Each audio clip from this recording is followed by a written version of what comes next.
안녕하세요. 김대성 목사입니다. 오늘은 지난 시간에 이어서 요한복음에 대해서 잠깐 내용을 생각해 보려고 합니다. 요한복음은 정말 의미가 있고 그 다음에 다른 복음서와는 조금 틀리기 때문에 마태, 마가, 누가를 우리가 보통 공간복음서, 공통된 관점이 서로 이제 정확하게 일치하지는 않지만은 그러나 공통된 관점을 가지고 예수님의 삶을 묘사한 책이다라고 해서 이제 공간복음서라고 말을 합니다. 그런데 이제 요한복음은 이제 조금 약간 차이점이 있습니다. 여러분들 마태, 마가를 보시면 예수님에 대한 기원의 문제를 다루기도 합니다. 그런데 어떻게 구성상 보면 마태 이야기가 나오고 마태가 예수님의 출생에 대한 이야기가 나온 다음에 침례 요한이 이제 등장하는 장면으로 이제 나옵니다. 그리고 이제 마가복음은 아예 예수 그리스도의 복음의 시작이다라고 하면서 메시아의 길을 예비하는 침례 요한의 이야기가 바로 등장하는 것을 볼 수 있습니다. 어떻게 보면 이제 이 마가복음에는 예수님의 그 출생, 인간적인 출생에 대한 내용은 스킵되어 있습니다. 근데 누가복음에 보면 예수님에 대한 이야기가 나오고 족보의 이야기가 나옵니다. 그리고 이제 마태와 마가에 등장하지 않는 예수님의 유소년 시절의 그 이야기, 12살 때에 예루살렘에 올라가서 율법 선생들의 이야기를 듣고 질문하고 답하고 하는 그런 이야기가 등장하는 것을 볼 수 있습니다. 그런데 이제 요한복음은 가면 예수님의 기원의 문제를 출생이라는 측면을 넘어서서 태초라는, 어떻게 보면 예수님의 선제성, 하나님과 함께 계셨던 시간으로부터 이야기가 등장하는 것을 우리가 볼 수 있습니다. 그래서 이제 요한복음은 로마서와 함께 신약의 쌍둥이 탑이라고 할 정도로 위대한 책이고 의미가 깊고, 그리고 우리가 조금 더 깊이 한번 생각하고 묵상을 해야 되는 그러한 내용이고, 단순히 묵상의 차원을 넘어서 뭘 해야 되는가 하면 공부를 꼼꼼히 읽어보면서 우리가 요한복음을 같이 공부를 했으면 좋겠습니다. 그래서 어거스틴은 요한은 인간의 연약성이라는 구름 위로 독수리처럼 날아올라 마음의 눈으로 불변하는 진리의 빛을 가장 예리하고도 지속적으로 주시한다라고 언급을 하는 것을 우리가 볼 수 있습니다. 단순히 인간의 예수의 차원도 나오지만은 출발점 선상에서는 어떻게 보면 태초에 하나님과 함께 계셨던 말씀으로 등장하는 예수의 모습을 우리가 볼 수 있습니다. 그래서 이제 요한복음은 예수님의 생애에 대한 우리가 아는 가장 아름답고 힘있는 이야기들과 가장 유명한 말씀들과 성경에서 발견할 수 있는 가장 심오하고 신비로운 가르침들을 담고 있다라고 말을 해도 틀린 이야기가 아닙니다. 이 요한복음이 대개 예수님께서 자기를 드러내는, 자기가 어떠한 분인지를 계시하는 그런 내용들이 많이 등장하는 것을 우리가 볼 수 있습니다. 자, 잠깐만요. 자, 우리가 이제 요한복음을 시작하기 전에 요한복음의 기록 목적에 대해서 우리가 한번 살펴보려고 합니다. 여러분들 마태와 마가는 명시적으로 내가 이 요한복음을 쓰는 목적, 자신의 복음서를 쓰는 문구가 등장하지 않습니다. 그런데 요한복음은 특이하게도 20장 30절, 31절 보면 왜 요한복음의 저자가 요한복음을 기록해야만 했는지를 언급하고 있습니다. 요한복음은 단지 예수님에 대한 이야기만이 아닙니다. 그것은 보다 특정하게 그분에 대한 메시지에 관계된 이야기입니다. 예수님이 누구이신지도 말씀하시지만은 예수님이 전하신 메시지가 어떠한 의미가 있는지를 설명해주고 있다라고 우리가 이해를 하시면 좋을 것 같아요. 그래서 이제 그분의 의미와 그분이 사람들에게 줄 수 있는 영향을 알려주는 메시지에 우리가 좀 초점을 맞출 필요가 있습니다. 우리는 이것을 이제 요한복음 20장 30절에서 31절에서 우리가 읽을 수 있는데, 이런 요한복음의 목적을 간략하게 요약해주고 있습니다. 30절, 31절을 보시면 예수께서 제자들 앞에서 이 책에 기록되지 아니한 다른 표적도 행하셨으나, 예수님께서 이제 특별히 이제 요한복음에 표적에 대한 이야기가 등장합니다. 단순히 이제 마태, 마가, 누가의 이적이나 기적이라는 그런 표현보다는 이 표적이라는 오늘 세메이온이라는 그 단어를 씁니다. 왜냐하면 이 세메이온 표적을 통해서 나타나는 결과물을 예상하고 있다는 겁니다. 거기서 뭔가 하면 예수님께서 행하신 표적을 사람들이 보고 예수를 믿었다, 신앙을 고백했다라는 그러한 문구들이 등장하는 것을 우리가 볼 수 있어요. 자, 오직 이것을 기록하면 너희로 예수께서 하나님의 아들 그리스도이심을 믿게 하리 함이다. 다시 말하면 요한복음의 기록 목적은 뭔가 하면 예수님께서 하나님의 아들이심을 예수님께서 행하신 그 표적을 통해서 너희들이 예수님을 그리스도이심을 믿게 하려고 이 표현을 이 글을 기록했다라고 얘기합니다. 그리고 여기서 끝나는 것이 아니라 또 너희로 믿고 그 이름을 힘입어 생명을 얻게 하려 합니다라고 요한복음의 저자는 분명하게 이야기를 해주고 있습니다. 예수가 하나님의 아들이심을 믿고 그리고 뭐예요? 너희로 그 이름을 믿고 그 이름을 힘입어서 생명을 얻게 하려는 것이 목적이다라고 이야기를 하고 있습니다. 그래서 여기서 진술된 목적은 두 가지입니다. 첫 번째가 뭔가 하면 예수님이 오랫동안 유다 백성들이 기다려왔던 그리스도 메시아라는 사실을 강조하고 있고 그 메시아 그리스도가 누구예요? 하나님의 아들이심을 믿는 것. 이것이 어떻게 보면 첫 번째 목적인데 이 부분은 이제 우리가 기독론에 대한 이야기를 우리가 요한복음에서 많이 생각해 볼 수 있습니다. 요한복음에서 드러난 예수는 어떠한 모습으로 등장하는지를 공부하는 것이 바로 이 기독론입니다. 이제 조지신학적에서 이제 이야기하는 그 기독론과는 좀 접근 방식은 조금은 틀릴 수 있지만은 결국은 하나의 목적으로 도출된다라고 우리가 이해를 하시면 좋을 것 같아요. 그리고 이제 더 중요한 부분은 뭔가 하면 믿음을 통하여 사람들이 그의 이름으로 영원한 생명, 영생을 얻게 하는 것. 이것이 이제 조지신학적인 카테고리에 보면 구원론입니다. 어떻게 우리는 구원을 받을 수 있을지에 대한 이야기를 다루고 있다. 그런데 요한복음은 분명하게 인간의 계획이나 열심이나 열정을 가지고 하나님의 뜻을 발견할 수 없고 오직 뭐예요? 예수님의 십자가와 부활을 통해서 우리가 구원을 받을 수 있음을 강조하고 있습니다. 그거 이제 예수님께서 니고데모와 대화를 하는 그 장면, 그리고 이제 요한복음 그 3장에 등장하는 그 내용들, 그리고 4장에 사마리아 여인과의 대화를 통해서 세상의 구주로 예수님이 인정되는 그러한 내용을 통해서 어떻게 우리가 하나님의 가족, 하나님의 백성, 하나님의 유업을 상속받을 수 있는 상속인이 될 수 있는지를 요한복음 우리들에게 말씀해주고 있습니다. 자, 그래서 이제 요한복음은 이제 구절을 간단하게 보시면 이런 거예요. 요한복음은 여러 면에서 하나의 문학 작품으로 이렇게 분석될 수 있습니다.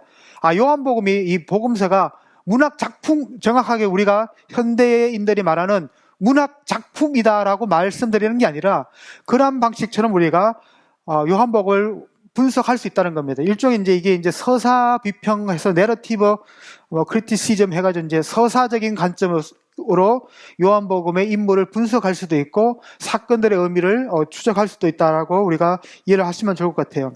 그래서 이제 요한복음은 두 개의 그 책꽂이 있죠. 책꽂이 칠판으로 이제 두 개를 딱 해서 책을 이제 꽂아 놓잖아요. 그래서 공간이 비면 그 책꽂이를 딱 이렇게 붙이면 이 책이 잘 이렇게 흔들리지 않고 하는 것처럼 두 가지로 이제 1장 1절에서 1장 18절은 요한복음의 내용을 앞으로 이야기될 요한복음 모든 주제와 내용들을 다루는 그런 에필로그 이제 서문이라고 할 수 있죠. 이제 서문 인트로덕션이라고 할 수 있고 이제 마지막에 이제 21장 1절에서 25절은 요한복음의 마무리 그리고 예수님께서 부활하셔서 제자들을 갈릴리 호수에서 만나서 베드로와 대화하시는 장면, 그리고 이제 사도 요한에 대해서 이제 베드로와 대화하시는 그 장면, 그리고 뭐요? 사역을 위임합니다. 내가 나를 사랑하느냐? 그러니까 이제 베드로가 예, 제가 주님을 사랑합니다. 그것을 주님이 아십니다. 세 분에 대한 질문을 통해서 이 질문과 답을 통해서 예수님이 또 마지막으로 하시는 명령이 뭔가 하면 내 양을 먹이라, 내 양을 치라, 내 양을 먹이라, 이런 식으로 어떠한 사역을 맡기시는 그러한 장면으로 우리가 요한복음의 내용들을 볼 수 있습니다.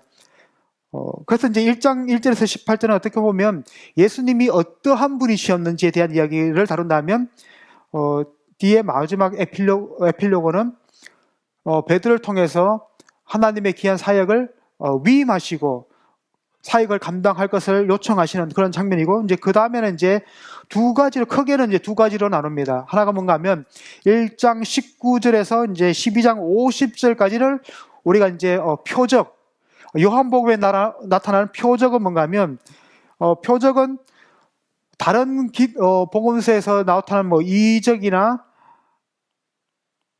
기적, 이런 거 플러스 뭐예요?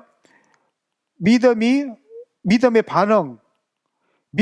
반응이 도출되는 그런 것을 우리가 이제 표적의 책으로 해서 한 7가지 정도를, 7가지 표적을 이제 요한복음에서는 언급을 해주고 있습니다. 그 다음에 뭔가 하면 13장 1절에서 20장 31절은 뭔가 하면, 이제 요거를 이제 영광의 책이다라고 하고 뭔가 하면,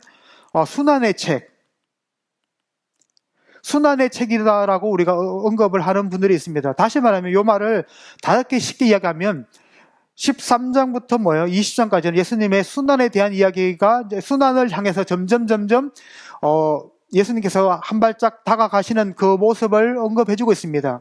그래서 예수님은 어떻게 영화롭게 되는가, 영광스럽게 되는지를 순환과 고난이라는 도구를 통해서 인자가 덜려야 하겠다라는 그 말을 통해서 덜림이란 그 단어를 통해서 예수님께서 십자가 위에서 죽으신다라는 그런 의미로 우리가 이해를 하시면 좋을 것 같아요. 그래서 영광의 책이다라고도 하고 순환의 책이다라고를 얘기합니다. 그래서 근데 이것은 서로 다른 이야기가 아니라 동전의 양면과 같은 순환을 통해서 예수님은 영화롭게 된다라는 이야기를 다루고 있는 내용이다라고 우리가 이해를 하시면 좋을 것 같습니다.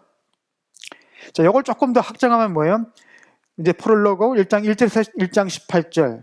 그 다음에 이제 두 번째가 뭔가 하면 예수님의 정체, 예수님의 그 아이덴티티를 어떻게 설명하는지를 1장 19절에서 4장 54절까지 있습니다.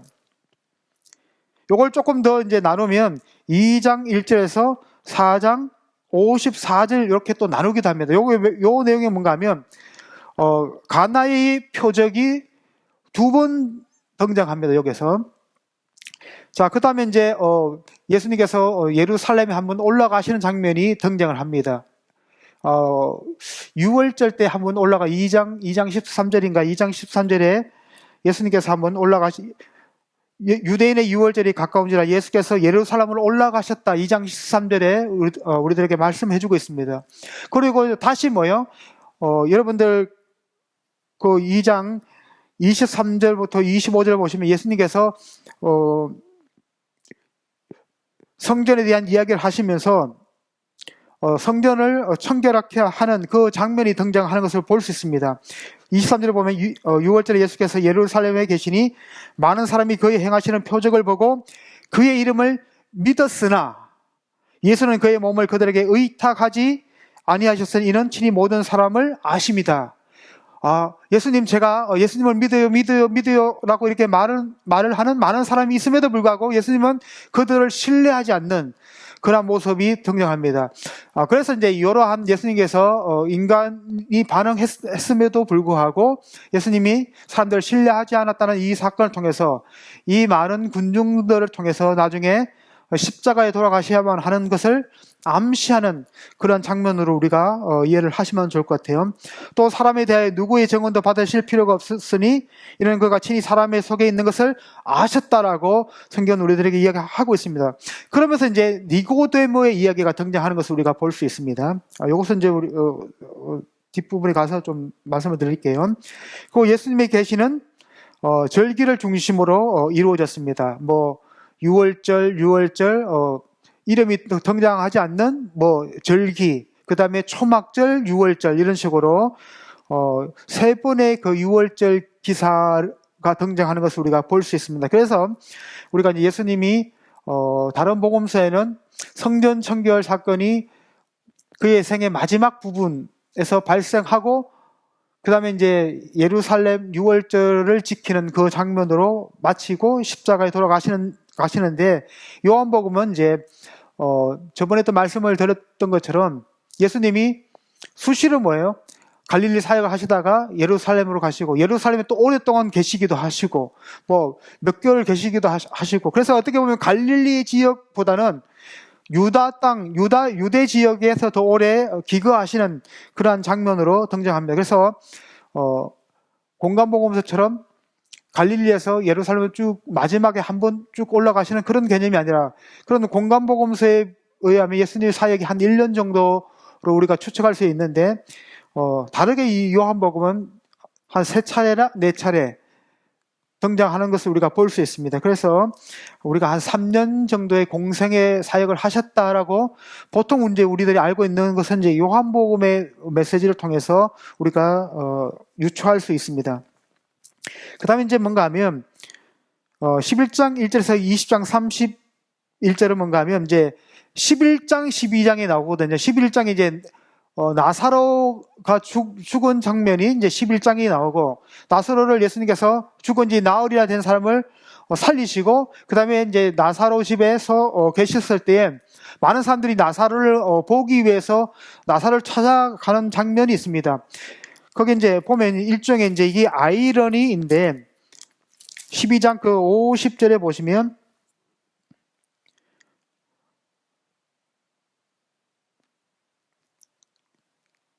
자, 보시면 이런 내용이 나옵니다.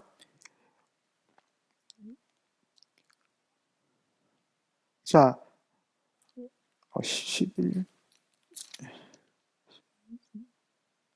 11장 50절인데, 거기에 어떤 이제 대제사장이 나옵니다. 이에 대제사장들과 바리새인들이 공회를 모으고 이르되 이 사람이 많은 표적을 행하니 우리가 어떻게 하겠느냐. 표적을 행하니까 뭐예요? 예수님을 따르던 사람들의 무리가 급증을 하는 겁니다. 증가하는 겁니다. 그러니까 종교 최고의 엘리트라고 할 수 있는 사람들이 바리새인들과 대제사장들이 공회를 모으고 이 문제를 어떻게 우리가 타개를 할 것인가에 대한 고민을 합니다. 어떻게 하면 예수에게로 마음을 돌이켰던 사람들이 다시 우리 쪽으로 우리의 편이 되게 할 수 있는지를 고민을 합니다.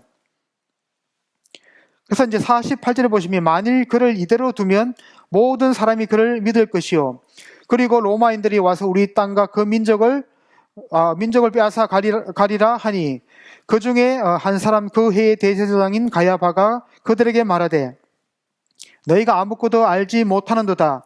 한 사람이 백성을 위하여 죽어서 온 민족이 망하지 않게 되는 것이 너희에게 유익한 줄을 생각하지 아니하는도다 하였다라고 이야기를 합니다. 다시 말하면 우리와 우리 민족이 사는 방법은 한 명만 없애면 돼. 한 명만 제거하면 돼. 예수를 죽이면 우리 민족은 살아나고 우리의 지위도 유지될 수 있을 것이다라고 얘기합니다. 근데 51절에 보면 요한복음을 기록한 사람이 이 가야바가 언급한 내용을 아주 의미심장하게 멘트를 남기는 모습을 볼 수 있습니다. 51절에 보시면 이 말은 스스로함이 아니에요.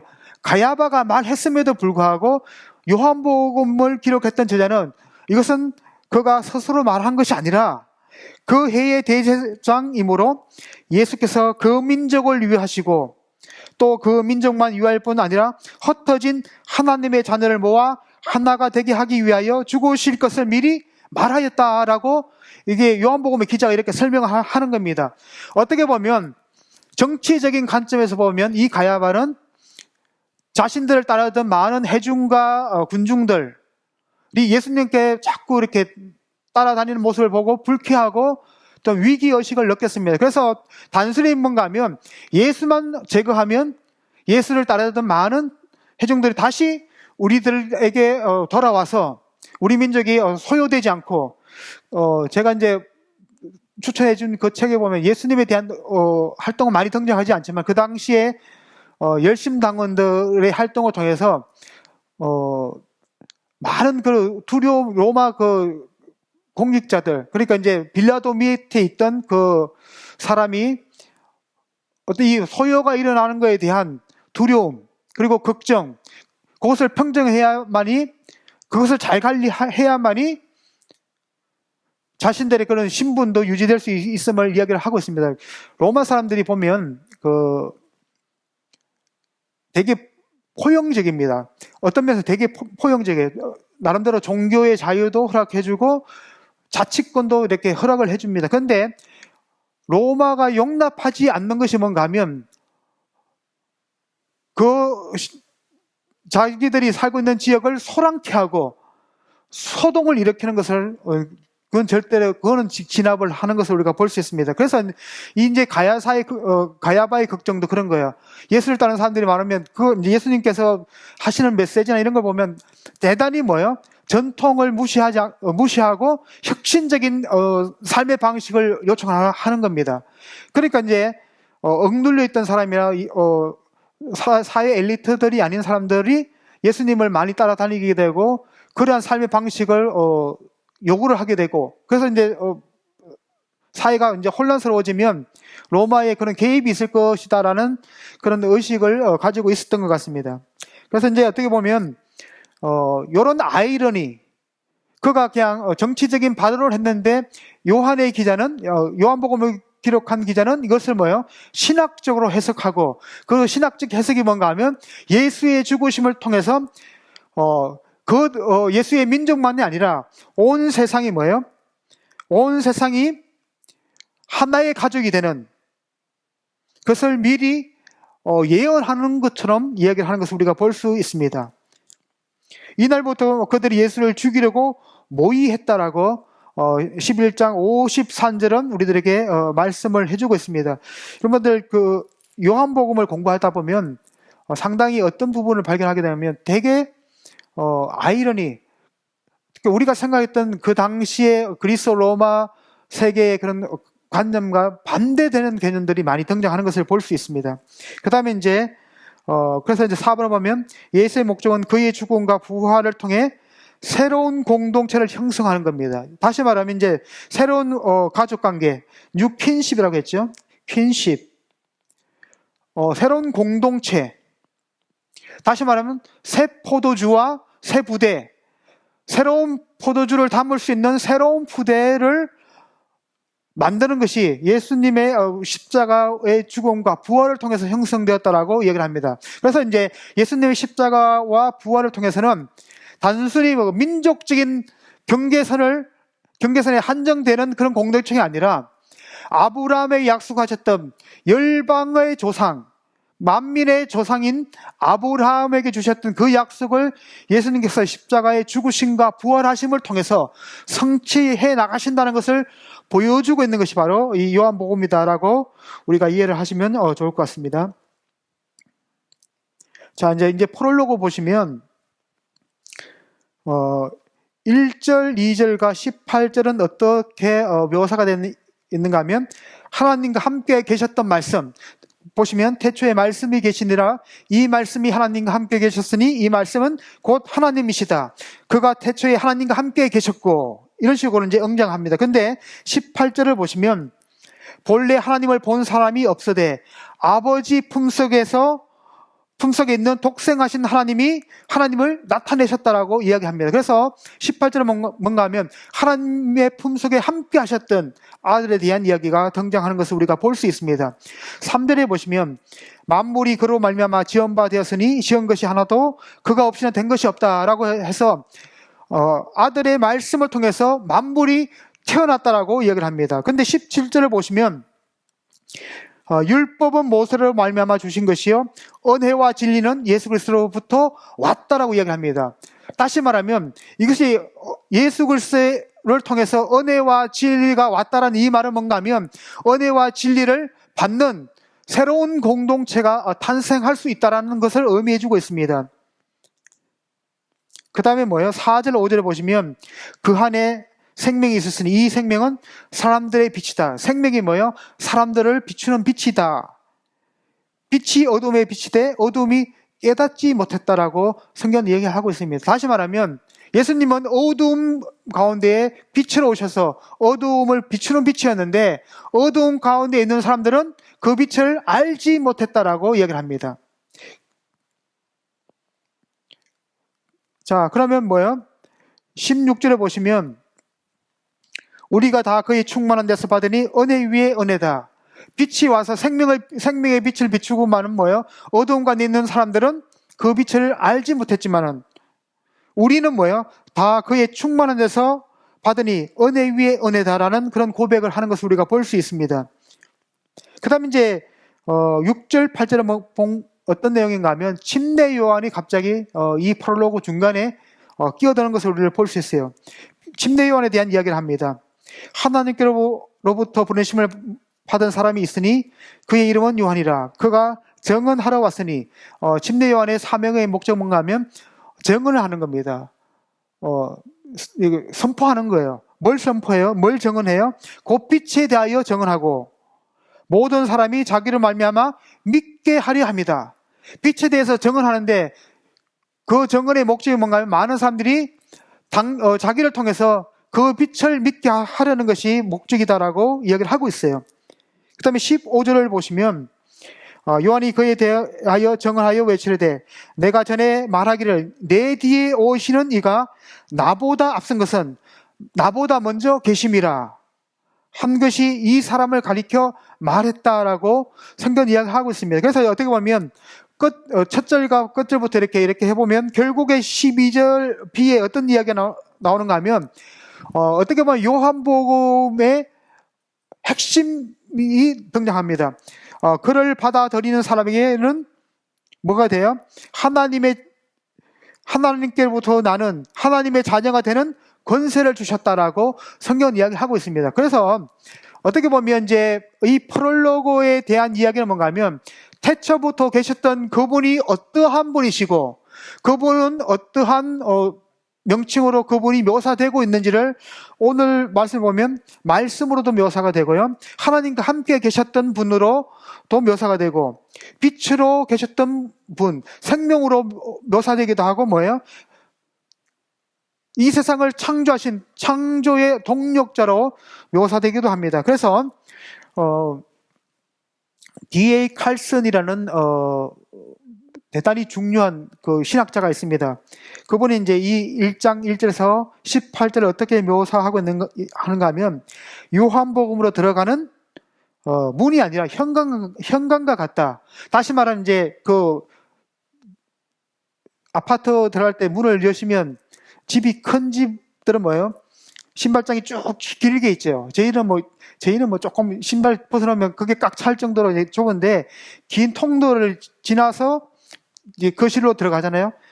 그래서 이제 좌우를 보면서 요한복음이 요런 걸 설명해 주는 거라 요게는 또 이렇게 설명하고 있네 이래서 요한복음의 앞으로 다뤄야 될 그런 핵심적인 메시지들을 다 이렇게 간단하게 우리가 볼 수 있는 그림 몇 장으로 그려놓은 것 같은 그러한 모습으로 묘사를 하고 있습니다. 그래서 이제 프롤로그의 중심은 말씀이신 예수를 믿는 사람들에게 프롤로그의 중심은 말씀이신 예수를 믿는 사람들에게 하나님의 자녀라는 신분을 부유하는 책, 수여하는 책이다라고 우리가 이해를 하시면 좋을 것 같습니다. 그래서 이제 이걸 보시면 아까 이제 프롤로그에 대해서 이제 말씀을 드렸습니다. 그래서 태초부터 계셨던 말씀이신 하나님께서 세상을 창조하신 하나님과 함께 세상을 창조하신 분, 그리고 하나님과 태초부터 함께 계셨던 분, 빛이고 어둠이셨던 분, 은혜와 진리가 풍성하셨던 분, 은혜 위에 은혜를 더하여 주셔서 우리를 하나님의 하나님의 자녀가 되게 하는 그러한 사역을 하셨다라고 말씀을 드렸습니다.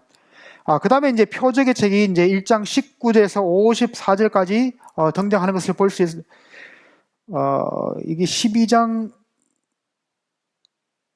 54절인데 12장 54절 저 위에 있죠. 12장 54절 12장 50절 50줄. 요거는 이제 표적의 책 해가지고 12장 50절까지인데, 표적의 책에서 메시아에 대한 표적들 해서 1장 19절에서 54절 3년간의 공적 사역. 여러분들 그 54절에 보시면, 여기 4장 54절 이렇게 해도 될 것 같아요. 침례 요한이 등장하는 것을 볼 수 있습니다. 침례 요한이 이제, 어떻게 등장하는가 하면, 19절부터 보면, 유대인들이 예루살렘에서 제사장들과 레위인들을 요한에게 보내어, 이제, 제사장들과 레위인들을 요한에게 보내서, 요한이 누구인지에 대해서 질문을 하는 장면이 등장합니다. 네가 우리가 오랫동안 기다려왔던 메시아냐? 그리스도냐? 이렇게 질문하는, 장면입니다. 그런데 그런 질문을 받았을 때 요한은 어떻게 이야기하는가 하면, 요한이 드러내어 말하고 숨기지 아니하니 드러내어 하는 말이 나는 그리스도가 아니다라고 이야기합니다. 그러니까 또 이제 질문을 하는 거예요. 그러면 너가 엘리야냐? 그 성경 이제 말라기에 보면 엘리야와 같은 심령을 가진 그 예언자가 다시 나타날 것을 예언하고 있습니다. 그러니까 또 이제 어떻게 이야기를 해요? 나는 그 선지자가 아니다 라고 이야기를 합니다. 그러니까 이제 그러면 우리를 보낸 사람한테 네가 정확하게 누구인지 설명을 좀 해봐라 이렇게 질문을 하는 거예요. 23절에 보니까 이제 뭐예요? 나는 선지자 이사야의 말과 같이 주의 길을 곱게 하고 강자에서 외치는 자의 소리다. 나는 그냥 누구의 대변인, 이제 우리 이제 메시아가 오면 그분이 어떠한 사역을 할 건지를 미리 뭐예요? 이렇게 커튼을 조금 쳐주는 거, 일막 커튼을 조금 열어줘서 봤지? 하고 탁 닫는 그런 역할이라는 겁니다. 그러면 네가 그리스도도 아니고 선지자도 아니면 네가 왜 요단강에서 사람들한테 침례를 주느냐라고 합니다. 그러니까 이제 또 어떻게 이야기해요? 요한이 이르되 나는 물로 침례를 너희에게 주었거니와 내 뒤에 오시는 이는 불과 성령으로 그냥 나보다 더 능력이 많으신 그분은 한 사람이 오는데 곧 내 뒤에 오시는 그 사람은 나는 그의 신발끈을 풀기도 감당지 못하겠노라 하면서 예수님을 이제 높여드리는 그 장면이 등장합니다. 근데 요 당시에 보면 예수님한테 이제 예수님이 이제 침례 요한에게 침례를 받잖아요. 그래서 이제 이미 요한복음에 보면 침례 요한의 제자들이 있습니다. 그러니까 이제 예수님이 이제 요단강에서 침례를 주니까 사람들이 뭐예요? 침례 요한의 제자들이 선생님, 당신한테 침례를 받았던 사람이 저 요단강에서 침례를 주니까 많은 사람들이 그에게로 몰려갑니다. 당신에게 왔던 사람들이 뭐예요? 몰려갑니다. 그러니까 이 침례 요한의 위대한 그 신앙 고백이 뭡니까? 그는 흥하여야 하겠고 나는 쇠해야 된다. 나는 망해도 좋다. 난 그분이 흥해야 된다라는 그런 고백을 하는 것을 우리가 볼 수 있습니다. 그래서 이제 1장 19절에서 51절까지 이제 침례 요한의 증언과 예수의 사역이 시작되는 것을 볼 수 있습니다. 그래서 실제로 이제 예수님이 침례를 받는 장면이 등장을 하는 거죠. 29절 보시면 이튿날 요한이 예수께서 자기에게 나오심을 보고 이르되 보라 세상지를 지고 가는 하나님의 어린 양. 침례 요한이 정확하게 예수님이 이 땅에 오신 목적을 요 이미지로 잘 설명을 해주고 있습니다. 세상죄를 지고 가는 하나님의 어린 양. 어디서 많이 보던 이미지 아닙니까? 레위기 16장에 보시면 이스라엘 백성들의 죄와 허물을 사하기 위해서 어떤 짐승을 잡는 그 모습이 있습니다. 강야로 내몰리는 그 짐승 아사셀을 위한 염소에게는 그 안수를 해서 뭐요? 모든 백성들의 허물과 죄를 그에게 전가시킵니다. 그리고 광야로 막 끌고 가가지고 놓고 유기하고 돌아오는 거예요.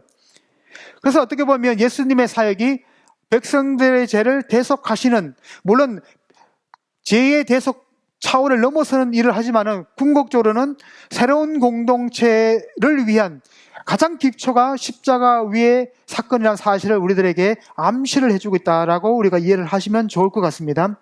그 다음에 이제 예수님의 두 제자가 나와서 아까 전에 제가 말씀드렸던 것처럼, 그런 이야기도 하지만은 예수님의 두 제자가, 요한의 두 제자가 예수님 앞에 오는 것을 볼 수 있습니다. 근데 그 두 제자가 누구예요? 안드레입니다. 안드레는 베드로의 동생이죠. 내가,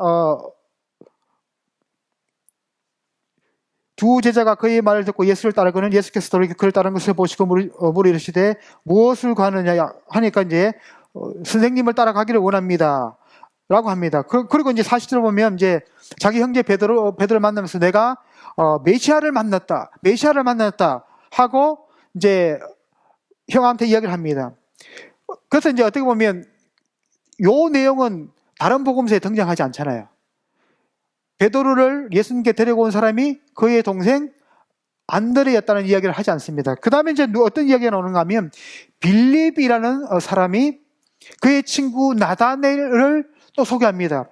야, 내가 메시아를 만났는데 너도 한번 와봐라. 그분을 만나봤으면 좋겠다. 우리가 이제 대단한 사람, 훌륭한 사람을 만나서 어떤 친분이 생기면 그 소개를 해주고 싶잖아요. 그것처럼 소개를 했습니다. 야, 그 사람이 어디 출신이야? 그러니까 갈릴리 나사렛 출신이야. 야, 나사렛에서 뭔 선한 것이 나오냐? 라고 하니까 이 나다넬이 와보라 이렇게 이 나다넬을 초청하는 것을 우리가 볼 수 있습니다. 그래서 이제 나다넬이 예수님 앞에 나오니까 예수님께서 이 나다넬에게 어떤 이야기를 하는가 하면 빌립이 너를 부르기 전에 네가 무화과 나무 아래에 있는 것을 내가 보았다 하면서 뭐예요? 라비오 당신은 하나님의 아들이시여 당신은 이스라엘의 임금이다 라고 이렇게 고백하는 것을 볼 수 있습니다. 자, 그러니까 예수님이 어떻게 이야기하시는가 하면 내가 너를 무화과 나무 아래에서 보았다 함으로 믿느냐? 너가 더 큰 것을 볼 것이다 하면서 이제 인자 위에 하늘의 천사들이 오르락 내리락 하는 것을 보게 될 것이다 라는 그런 말씀을 하시는 것을 우리가 볼 수 있습니다. 그래서 이제 2장에 가시면 이제 우리가 주일학교 때 정말 좋아했던 물이 변하여 예수님이 말씀하시니 물이 변하여 포도주 되는 이 기적이 이제 발생하는 겁니다. 근데 이 기적에서 2장 첫 번째 그 문구가 뭐예요? 사흘째 되던 날이라는 말을 굳이 문장의 첫 어구에 쓸 필요가 있었을까요? 있습니다. 이게 어떻게 보면 예수님의 죽으심을 또 죽으심과 부활을 암시하는 그러한 내용입니다. 그리고 어떻게 보면 잔치에 이제 예수님과 어머니와 예수님이 초대를 받았는데 잔치가 무르익어 갈 무렵에 잔치를 위해서 필요한 그 포도주가 다 떨어집니다. 그러니까 이제 예수님의 모친 마리아가 예수님 앞에 가서 아들아, 결혼식이 지금 한참 무르익어 가는데 포도주가 좀 없네. 어떻게 해야 될까? 그러니까 예수님이 뭐예요? 엄마 걱정하지 마. 내가 다 해결할게. 이러면 얼마나 좋아요. 근데 여자야 그것이 나와 무슨 상관이 있나이까? 그러니까 이제 내 때가 이르지 않았습니다라고 이야기합니다. 그러니까 이제 또 마리아는 또 그 예수님의 말을 또 어떤 식으로 또 이해를 하는가 하면 이해하고 이제 종도한테 이야기하는가 하면 저 사람이 너희한테 하는 말을 그대로 순종해라 라고 하니까 이제 뭐가 돼요? 물을 다 비우고 그게 항아리를 비우고 다시 물을 채우라 라고 하잖아요. 6가지 큰 항아리에 물을 채우라는 겁니다. 그 다음에 이제 물 다 채웠어요. 그러니까 뭐예요? 그 물을 떠서 잔치를 주관한 사람한테 갖다 주어라. 얼마나 마음이 불안하겠어요. 분명히 내가 채운 거는 물이었는데 그 물을 떠다 주라는 겁니다. 그게 포도주가 안 되면 얼마나 욕을 얻어먹겠어요. 아니 포도주가 없어서 말이야 맹물을 나한테 떠다 줘 이렇게 욕을 얻어먹을 수 있잖아요. 근데 뭐요? 이 신하들은 또 예수님이 말씀하신 대로 그대로 순종하는 것을 우리가 볼 수 있습니다. 그러니까 어떤 이야기가 발생하는가 하면 연회장은 물로 된 포도주를 맛보고도 어디에서 났는지 알지 못하되 물도운 하인들은 안다는 겁니다. 그러니까 물이 변하여 포도주가 되는 겁니다. 새 시대, 어떻게 보면 손을 씻는, 몸을 씻는 그 물두멍의 물은 어떻게 보면 유대적인 옛 언약 하에서 정결 예식을 의미할 수도 있습니다. 그런데 이 포도주는 뭔가 하면, 요한복음에 보면 이제 최후의 만찬에 등장하면서 포도주가 또 등장하는 것을 볼 수 있습니다. 여기서부터 이제 뭔가 하면 예수님의 죽으심에 대한 이야기가 나름대로 암시되어 있고 또 다시 한번 회복이 되는 그러한 내용들이 이 요한복음 2장 사건에서 등장합니다. 근데 여기 포커스가 아니고 이제 뒷부분입니다. 11절에 보시면 예수께서 이 첫 표적을 갈릴리 가나에서 행하여 그의 영광을 나타내셨다. 나타나심에 제자들이 그를 믿었다라고 성경 우리들에게 이야기하고 있습니다. 그래서 어떻게 보면 표적이 어떻게 보면 요한복음에서 중요한 단어입니다.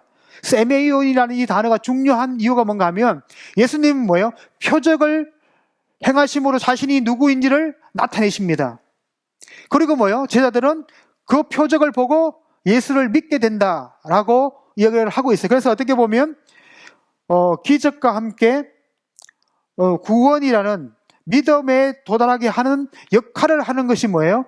표적이었다라고 성경 우리들에게 이야기를 해주고 있는 겁니다. 첫 번째 표적이 뭔가 하면 물이 변하여 포도주가 되었는데 첫 표적을 갈릴리 가나에서 행했고 그 기적을 행하시고 제자들은 그 예수를 보고 예수를 믿게 되는 믿음의 반응을 하는 그런 모습을 우리가 볼 수 있습니다.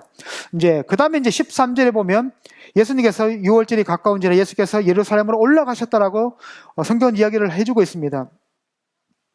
자, 이 이야기가 뭔가 하면 여기서 이제 두 번째 성전 청결 사건이 있습니다. 자, 이게 이제 다른 복음서하고 좀 틀리게 뭔가 하면 이 성전을 헐어라. 내가 사흘 안에 이 성전을 짓겠다라고 하시니까 사람들이 이제 수군거리는 장면이 있습니다. 이게 지금 우리 헤롯이 오랫동안 이 성전을 지었음에도 불구하고 아직까지 건축 중인데 이 성전을 헐고 3일 만에 성전을 다시 세우겠다고? 그런데 예수님이 말씀하시는 성전은 물리적인 성전이 아니라 찢어질 자기 몸, 다시 부활하실 자신의 몸을 가리켰다라고 성경 우리들에게 이야기를 해주고 있습니다. 자, 여기서도 왜 이 성전 청결 사건을 다른 복음서들과 다르게 표적 중의 하나라고 생각하는가 하면 뒷부분입니다.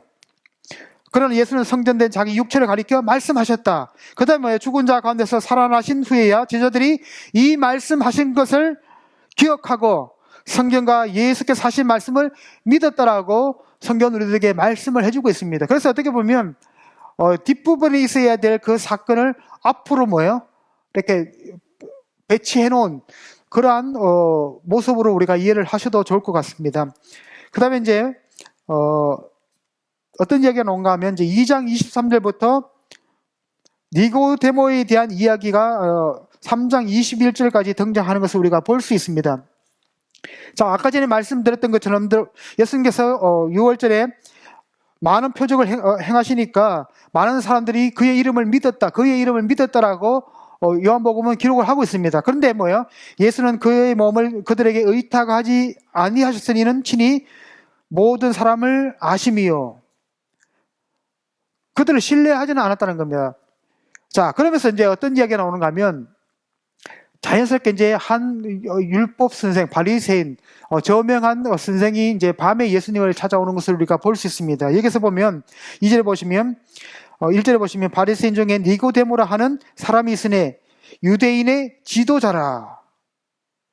사내들인 공회원이다라고 이야기를 하고 있습니다. 그가 밤에 예수께 와서 이르되 랍비여 우리가 당신은 하나님께로부터 오신 선생인 줄 아나이다. 하나님께서 함께 하시지 않으면 이러한 표적을 행할 수 없습니다. 라고 이야기를 합니다.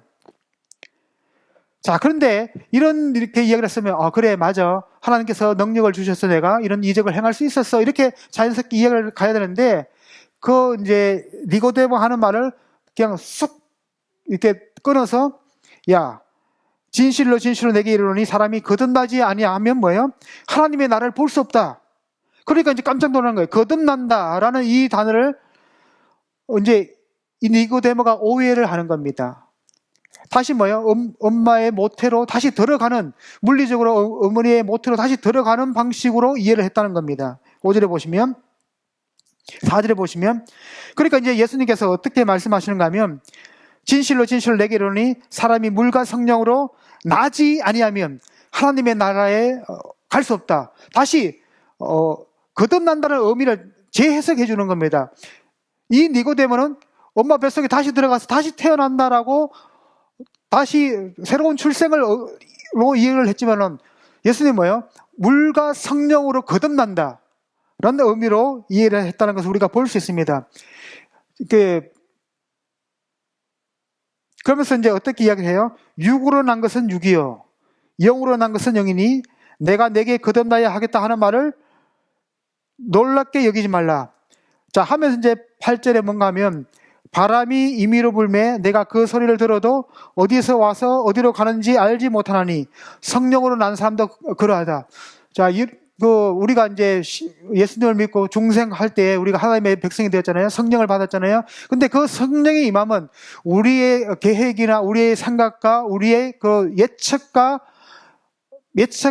맞지 않게 갑자기 임할 수도 있다는 사실입니다. 그래서 하나님의 임하심, 하나님이 한 사람을 새롭게 하시는 방식은 아주 급진적이고 뭐예요? 의미가 있게 다가올 수 있다는 겁니다. 우리의 생각과 경험을 뛰어넘는 방식으로 찾아온다는 사실을 이야기해주고 있는 것 같아요. 그러니까 이제 어떤 이야기 하는가 하면, 어찌 그러한 일이 있을 수 있습니까? 그러니까 다시 말해, 물과 성령으로 거듭날 수 있는 방식이 무엇입니까를 묻는 겁니다. 그러니까 예수님이 어떻게 이야기하시는가 하면, 진실로 진실로 내게 이르노니, 여러분들 보시면 질문이 니고데모가 첫 번째 한 질문, 두 번째 한 질문, 세 번째 한 질문이 뭐예요? 점점 그 질문이 짧아지는 것을 볼 수 있습니다. 그리고 뭐 예수님의 설명은 점점 구체적으로 말씀을 하십니다. 자, 10절에 보시면, 너는 이스라엘 선생으로서 이러한 것들을 알지 못하느냐? 야, 네가 종교 지도자고 사내들인 공의회 회원인데 이런 기초적인 지식도 알지 못하느냐? 이렇게 쫑을 주는 겁니다.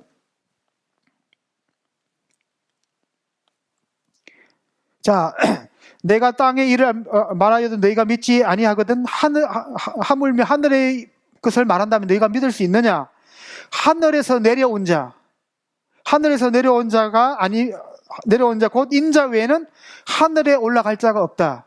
자, 그러면서 이제 뭔가 하면 이제 아주 민수기에 나오는 이스라엘 백성들이 광야에서 범죄했을 때 뱀을 통해서 이스라엘 백성들이 고통을 당하잖아요. 그때 이제 모세를 통해서 놋뱀을 만들게 하십니다. 그래서 그 놋뱀이 들려 있을 때 그 놋뱀을 쳐다보는 사람은 다 나았다라고 이야기를 합니다. 자, 14절에 보면 모세가 광야에서 뱀을 든 것 같이 인자도 들려야 한다. 이 이제 들린다라는 의미가 어떻게 보면 이 의미에서 구약 시대에 어떤 놋뱀이 달렸던 것처럼 예수도 달려야 된다는 겁니다. 그래서 어떻게 보면 너가 중생할 수 있고 다시 거듭날 수 있는 유일한 방법은 뭐예요? 구약에서 이스라엘 백성들이 놋뱀을 쳐다본 자마다 살아났던 것처럼 십자가에 달려서 죽고 부활한 나를 뭐예요? 보는 그 사람만이 구원을 받을 수 있다라고 이야기합니다. 자, 그래서 이제 15절에 보면 이는 그를 믿는 자마다 영생을 얻게 하려 합니다라고 성경 분명하게 말씀을 해주고 있습니다. 그리고 뭐예요? 십자가에서 성경에서 가장 압축적인 복음 메시지가 뭐예요? 하나님이 세상을 이처럼 사랑하사 독생자를 주셨으니 이는 그를 믿는 자마다 멸망하지 않고 영생을 얻게 하려 하십니다라고 얘기를 합니다. 하나님이 그 아들 세상에 보내신 것은 세상을 심판하려 하심이 아니요 그로 말미암아 세상이 구원을 받게 하려는 것이다. 어떻게 보면 이 세상이라는 것은 여러 가지 측면으로 이해를 할 수 있습니다. 하나님이 창조하신 이 자연 세계를 의미할 수도 있고, 하나님을 반역했던 그런 하나님의 방식과 하나님의 뜻을 거듭 차서 떠난 타락한 인류의 모습을 의미할 수도 있습니다. 이것은 유대인들만 포함하는 게 아니라 세상의 구주로서 예수를 그렇게 보내셨다는 겁니다. 자, 그러면서 이제 빛에 대한 이야기가 등장하는 것을 우리가 볼 수 있습니다. 32절에서 36절을 보면 또 그 침례 요한의 그 신앙 고백, 그 당시에 이제 침례 요한의 제자들이 예수님의 무리가 이제 많아지니까 약간 경계하고, 그러니까 파워 게임 비슷한 방식으로 이제 그 선생님한테 이제 말씀을 하는 것 같아요. 당신이 그 침례 주는 사람이 요단강에서 침례를 보니까 많은 사람이 따라갑니다. 자, 그러니까 선생님 가서 좀 따지세요. 상도에 도가 있지 왜 같은 데서 비슷한 데서 그렇게 장사를 하면 되겠냐, 이런 식으로 한번 따지세요 하니까, 하나님께서 주시지 않으면 아무도 그 사람들에게 갈 수 없다. 자, 나의 목적은 그를 전파하는 것이고 그의 길을 예비하는 것이고, 그는 흥해야 되지만 나는 새도 되는 사람이다라고 이야기합니다. 그래서 모든 요한복음의 포커스를 침례 요한은 예수라는 한 분에 집중하는 것을 우리가 볼 수 있습니다.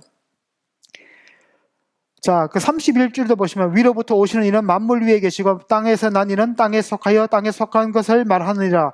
하늘로부터 오시는 이는 만물 위에 계시니 그가 친히 보고 들은 것을 증언하되 그의 증언을 받는 자가 없다. 하늘의 것을 증언했지만은 그의 증언을 받는 사람은 없다라고 성경은 이야기를 해주고 있습니다. 자, 그 다음에 보면 그의 증언을 받는 자는 하나님이 참되시다는 것을 인쳤다라고 이야기를 합니다. 그래서 요한복음에 보면 빛과 어둠이 상반된 개념이잖아요. 자, 빛이 세상에 들어왔음에도, 세상을 비춤에도 불구하고 어둠은 그 빛을 이해하지 못했다라고 이야기합니다. 그래서 이제 요한복음에는 첨예하게 반대되는 두 가지 개념으로 나눕니다. 첫 번째는 뭔가 하면 하나님을 아는 자, 예수를 아는 자와 하나님을 모르는 자, 알지 못하는 자, 빛을 아는 자와 빛을 모르는 자, 이런 식으로 나눈다고 이해를 하시면 좋을 것 같아요.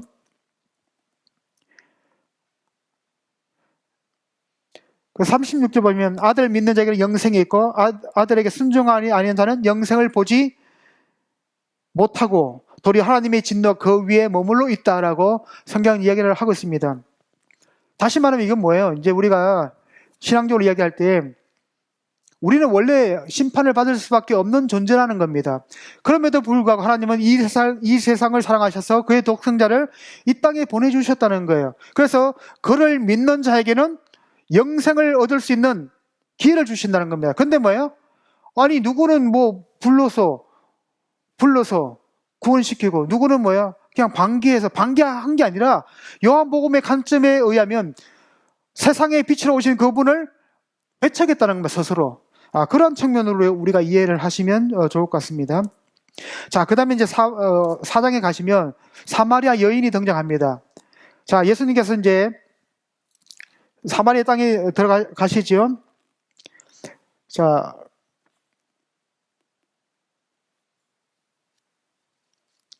사마리아 땅에 이제 갑니다. 사마리아 3절 보시면 유대를 떠나 다시 갈릴리로 가실새 사마리를 통과하여야 하겠는지라 하면서 사마리아에 있는 수가성에 이제 있습니다. 그런데 제자들은 동네에 이제 음식을 사러 가고 예수님이 이제 수가성에 있으니까 한 여인이 옵니다.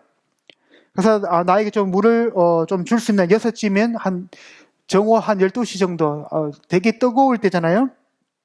예수님께서 물을 달라고 하시니까 이 여자가 뭔가 하면 유대인들은 사마리아 사람한테 말도 안 걸고 사마리아 여인들에게 무엇을 요청하지 않는데 당신은 왜 요청을 하십니까? 이런 겁니다.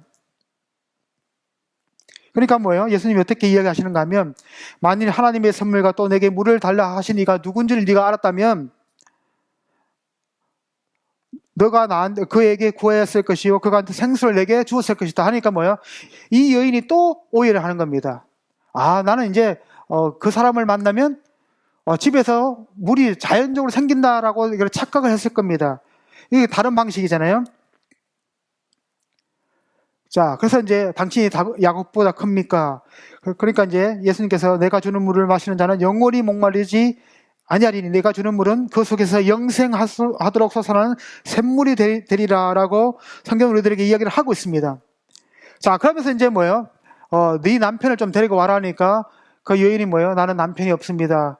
그래, 네가 남편이 몇 명 있었는데 그 사람이 더 이상 너의 남편이 아니고 지금 너와 있는 사람도 남편이 아니다 하니까 자신의 과거를 깨뜨려 보시는 사람을 보고 놀라서 당신은 선지자입니다 하고 동네가 사람들을 초청합니다.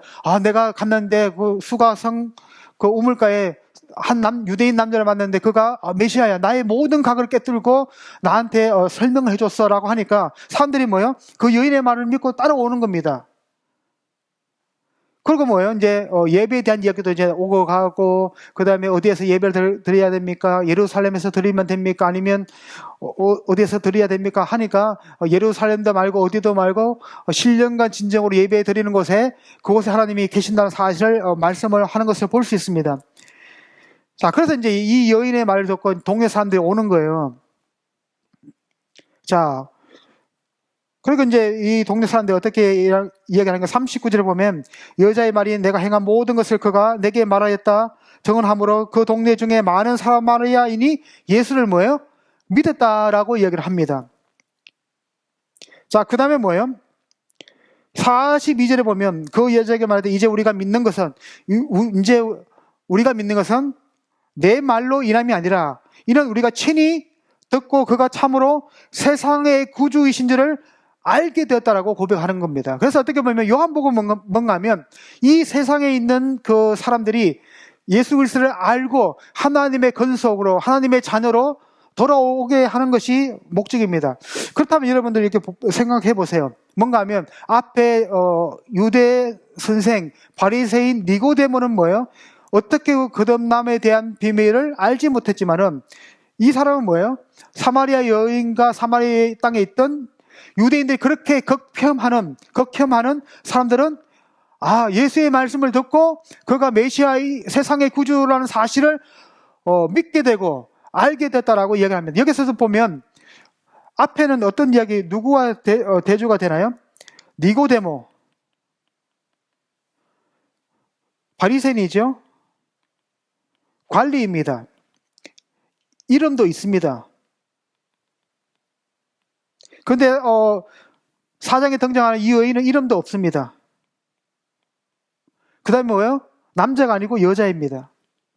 그 다음에 뭐예요?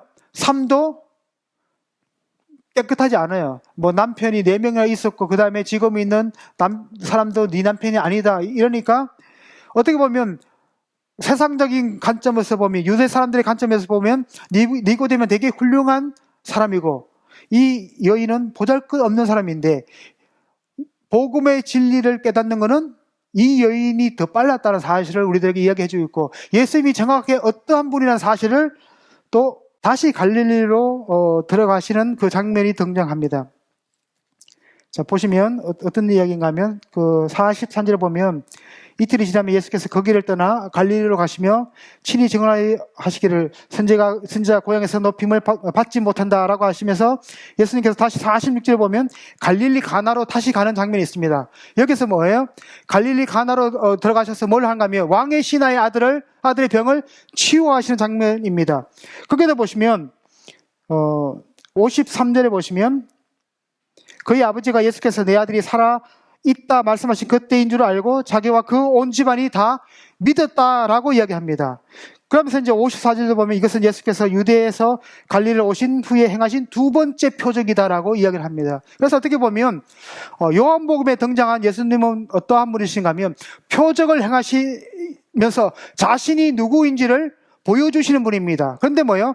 제자들은 예수님께서 행하신 그 표적을 보고 예수를 믿게 된다라는 그런 공식으로 다시 반복이 되는 것을 우리가 볼 수 있습니다.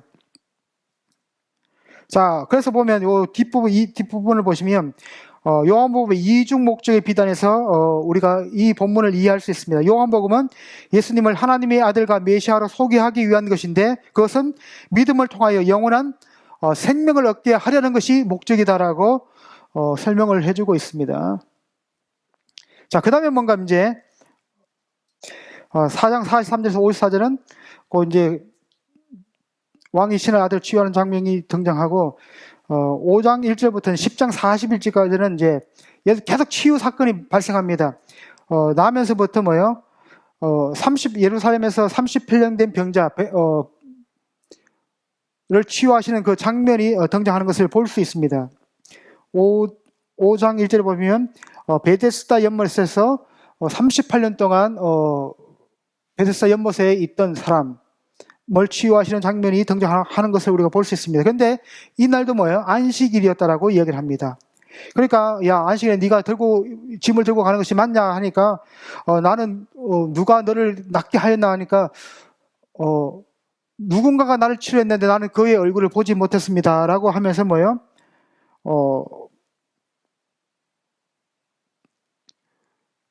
그의 정체를 알아내려고 합니다. 그러니까 이제 어떤 이야기가 들어가 하면 13절에 보면 고침을 받은 사람은 그가 누구인지 알지 못하니 이는 거기 사람이 많음으로 예수께서 이미 피하셨다 하면서 이제 얼마 후에 이제 성경에서 다시 예수님이 그 사람을 만나고 야, 네가 다시 이 병에 빠지지 않기 위해서 죄를 비치지 말라 말씀하십니다. 자, 그 사람이 유대인들에게 가서 자기를 고친 사람이 예수라는 사실을 이야기하니까 이제 16절부터 어떤 예수님에 대한 고발, 예수님에 대한 적대감이 막 형성이 되는 것을 우리가 볼 수 있습니다. 더 이제 이 사람들을 더 화가 나게 하는 것을 자기가 하나님의 아들이라고 말을 하면서 하나님과 동등된 것처럼 이야기한 것으로 인해서 더 뭐예요? 저놈을 이제 없애버려야겠다는 그런 마음의 분노가 생겼을 것이다라고 생각이 됩니다.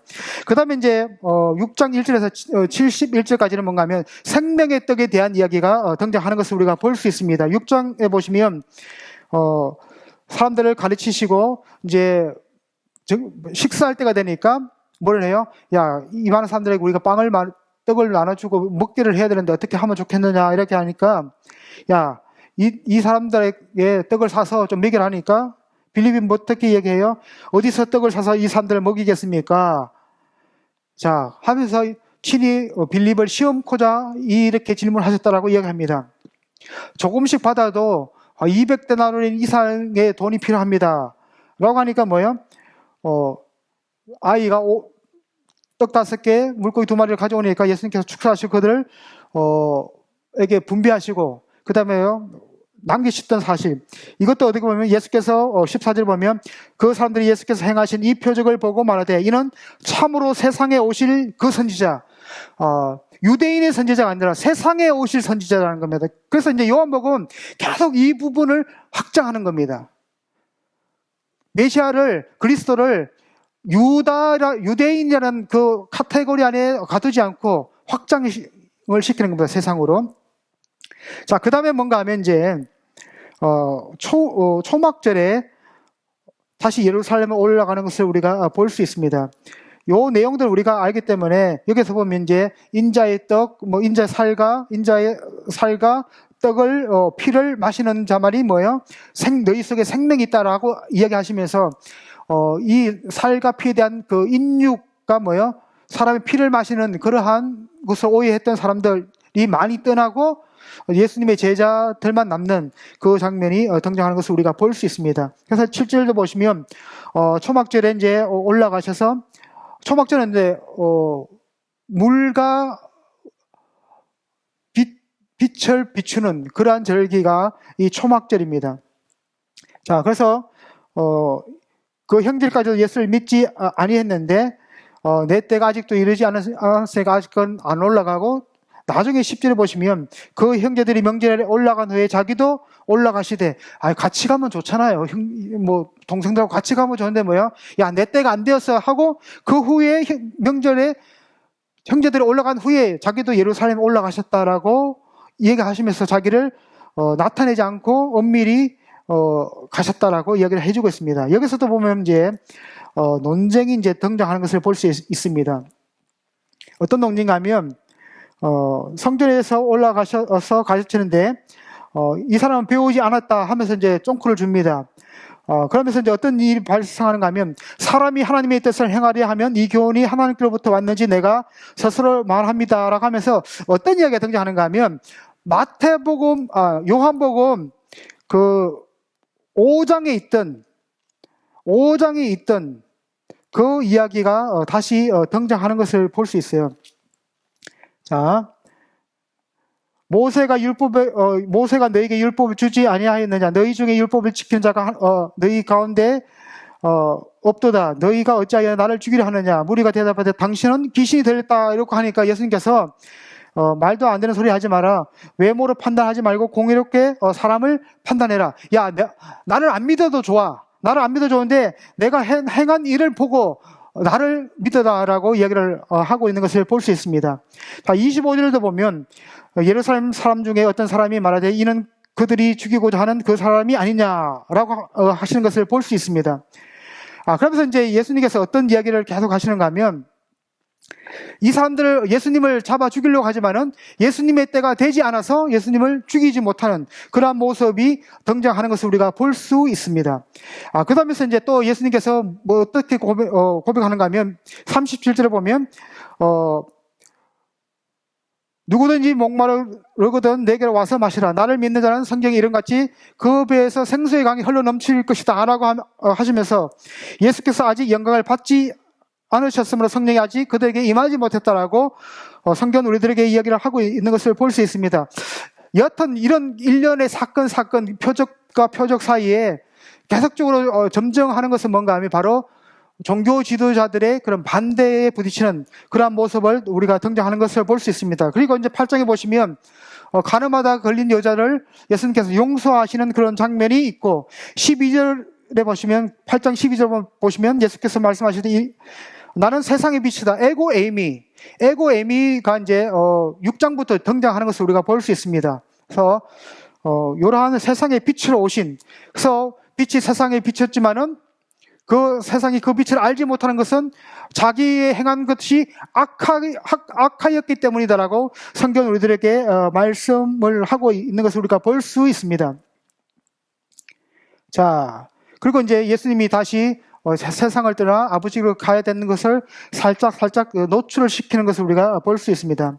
그래서 이제 예수님이 어떻게 하면 너희는 아래에서 났고 나는 위에서 났으며 너희는 이 세상에 속하였고 나는 이 세상에 속하지 않았다라고 언급을 하는 것을 우리가 볼 수 있습니다. 그래서 어떻게 보면 예수님은 이 땅에 있는 그 종교 지도자들의 삶의 방식과는 다른 차원의 기원을 가지고 있는 그러한 분으로 묘사를 하고 있는 것을 볼 수 있습니다. 자, 그러면서 뭐예요? 이 사람들을 빡치게 하는 그 예수님이 뭔가 하면 너희 아비는 마귀다라고 말을 하는 것을 우리가 볼 수 있습니다. 자, 8장 44절에 보면 너희는 너희 아비 마귀에게서 났으니 너희 아비의 욕심대로 너희도 행하고자 하느니라. 그는 처음부터 살인자요 거짓말하는 자요 이런 식으로 하면서 너희 아버지는 마귀다. 내 아버지는 하늘에 계신 아버지고 너희 아버지는 마귀다라고 하니까 이 사람들이 정말 분노했겠죠. 자, 그러면서 야, 너희들이 아브라함은 나를 보기를 그렇게 바랐음에도 불구하고 보지 못하였는데 너희들은 나를 보고도 나를 믿지 않는다라는 그런 이야기를 8장 에서 이야기를 하고 있습니다. 그 다음에 이제 9장에 뭔가 하면 날 때부터 맹인된 사람을 고치는 장면이에요. 이 9장도 정말 재밌는 장입니다. 예수님이 치료를 하셨습니다. 그러니까 사람들이 이제 부모를 부릅니다. 야, 네 아들 맞아? 그러니까 맞습니다. 누가 고쳤어? 이제 나는 모르겠습니다. 근데 그것도 성인이니까 그한테 직접 물어보세요. 그래서 다시 부르는 겁니다. 야, 너를 고쳐준 사람이 누구야? 나산 예수입니다. 그는 선지자가 될 수가 없어. 의인이 될 수 없으니까 그는 악한 사람이야. 죄인이야 이라니까 죄인된 사람을 통해서 누가 38년 동안 앞을 못 본 사람을 치유한 사람이 있습니까? 라고 도리어 가르치는 겁니다. 계속 물으니까 당신도 그들의 제자가 되려고 합니까? 그러니까 뭐예요? 야, 우리는 모세의 제자지. 뭔 소리 하고 있어 하면서 뭐야? 네가 죄인 가운데 태어났으면서 우리를 가르치려고 하느냐? 이렇게 이야기하면서 예수님께서 어떻게 얘기를 하냐면 그 40절 요 9장까지만 할게요.